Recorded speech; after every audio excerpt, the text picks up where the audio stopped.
Hey guys, day 3. Hope things aren't getting too old for you too quickly.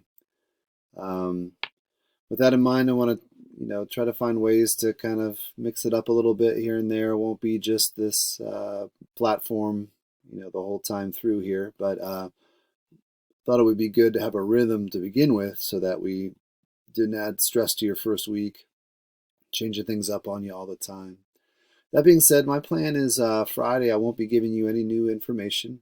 Um, I'll just be giving you time to finish up your projects. I wonder if you've been able to make progress on those. Remember, they're about the American colonies and group projects, and just created an assignment in Teams for it. Basically, just going to ask you to have it turned in to me by Monday, April 6th, 11:59 p.m.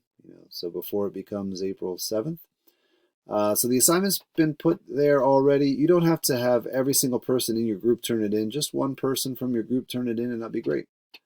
And it's made it worth 40 points. It's commensurate with a test grade, and so hopefully that'll be something that can get you off to a good start academically in this fourth quarter. Um, so if you have questions about how to submit that or how that will work, let me know. But hopefully having Friday and Monday with no new information from me, but just an opportunity to finish up loose ends on that project will be just enough to get you over the top.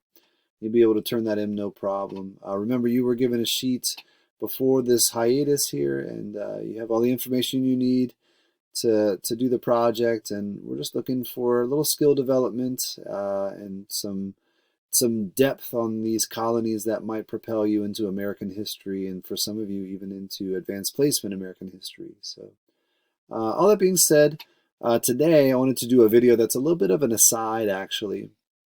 Yesterday we talked about some of the more significant shifts in understanding that took place in science during this era, 1500 to 1750. And one of those shifts is, of course, from the geocentric model of Ptolemy to the heliocentric model first kind of formulated by Copernicus. But in that storyline is Galileo as he confirms the heliocentric model. And Galileo gets a lot of press. He does some remarkable things, some important things, but a lot of his press comes from the tension that took place between Galileo and, of course, the Roman Catholic Church. And I find that for some people, it becomes something that looms very large in their mind. They begin to absorb this idea that somehow faith and science are in conflict. This is actually something that has been pointed out as a myth. It's called the conflict myth, actually. Something we'll go into detail on your senior year in your comparative worldviews class, but I do think it's worth our attention for just a moment to kind of situate that in your mind so you don't start to run with this idea that the church wanted to suppress or inhibit all the scientific growth, the understanding that was taking place. So I want us to take a brief look at what happened with Galileo's trial and how that really doesn't point to warfare, as some people have said, between the church and scientific institutions. So let's take a brief look here. One of the things that's true, actually, that a lot of people miss is that Galileo was really a favorite son of Italy. He had basically celebrity status. He had been brought to Rome multiple times and sort of paraded around all the most significant personalities of Rome in that day. And he did his work in northern Italy, places like Pisa and other cities up north. So to be brought down as a guest to Rome was significant, and he did have the full support of particularly Cardinal Bellarmine, who will eventually be in charge of his trial, and also the Pope. And so it's interesting to note that actually they did have a good relationship. The science that he was doing wasn't initially really problematic in any way at all. More than that, I'd like to point out that Galileo was a devout Christian, and actually the work that he does, the writings that he does, bears that out. Um, as much of the science as he's putting in his book, he was actually also interpreting scripture and giving his own take on theology, and that actually turns out to be one of the issues that gets him sideways with the Vatican, with Rome. Um, he had actually been asked to sort of hold off on publishing his findings. There was word coming out that he was going to confirm the heliocentric model, and Cardinal Bellarmine had asked him to kind of slow down on that. And one of the main reasons for that is that a celebrated scientist named Tycho Brahe was nearing the end of his life. He was in the later stages of his life. He was older, and he had been a major proponent of the geocentric model. So basically, the church didn't want to embarrass him. They were hoping that perhaps Tycho Brahe could, sort of die peacefully before any trouble started. And well, they asked Galileo to sort of slow down on his plans to publish, which he actually agreed to at first. The second problem is that they were going to need to shift their interpretation of some key passages. We mentioned, I think, yesterday that they had been using scripture to verify and confirm the geocentric model about, the sun rises and sets. And so they were going to have to admit basically that they had interpreted those scriptures in the incorrect manner, in an overly literalistic way.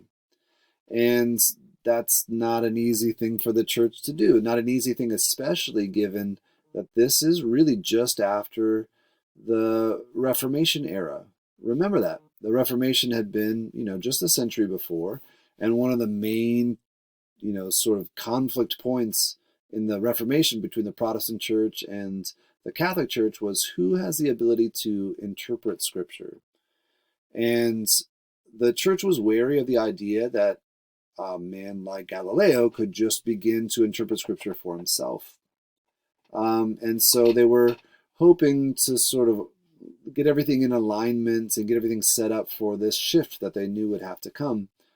Because of the scientific shift, they would have to then realize, oh, wait, we haven't been interpreting scripture correctly. They were quite sensitive about that. Galileo actually went on to publish anyway.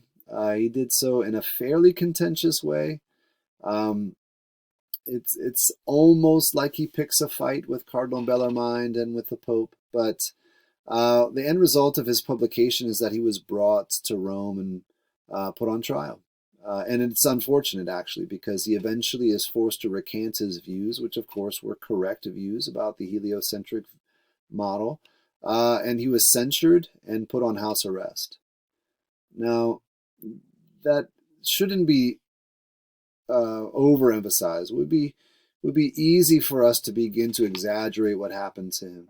He was put on house arrest, yes. He was censored. He was forced to recant, but there's no torture involved. There's no bodily harm being done to him. He was actually allowed to continue conducting scientific experiments. So a lot of people overplay this a little bit and believe it's representative of a larger trend, but that's simply not the case. It's actually, we would probably say, rather an exception to the rule, because generally speaking, there is great harmony between the history of the church and the history of science. That is seen in several different ways. One of them is that many of the most important and influential scientists of the day were themselves committed Christians. We mentioned a few just yesterday. And so what's interesting is those scientists were supported by the church, sometimes even financially, celebrated by the church. There's no conflict there. So if we do find conflict with Galileo, which we do, it's largely anecdotal. It's an exception rather than a rule. And one of the things that's most interesting to me in this conversation about the relationship between faith and science is that many of the most important philosophers of science will make the claim that science arose in Europe specifically because of Christianity, meaning it was the presuppositions and the motivating factors of the Christian faith that led men to do science. C.S. Lewis is very famous for saying, men looked for law in nature because they believed in a lawgiver. So their Christian faith actually set them, looking for the possibilities of science.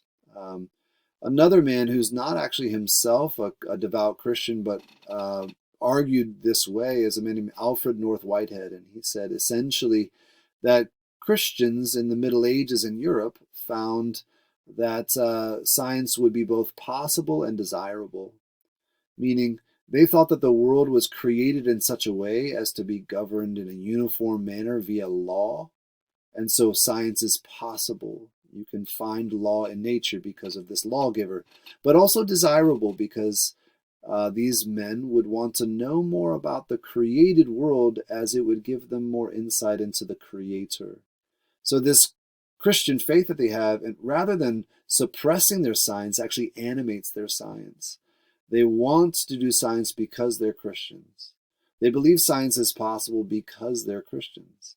And I find that really interesting, and I hope that kind of eases any sense you might have that you have to kind of check your mind at the door if you want to be a Christian and you can't really think deeply or scientifically.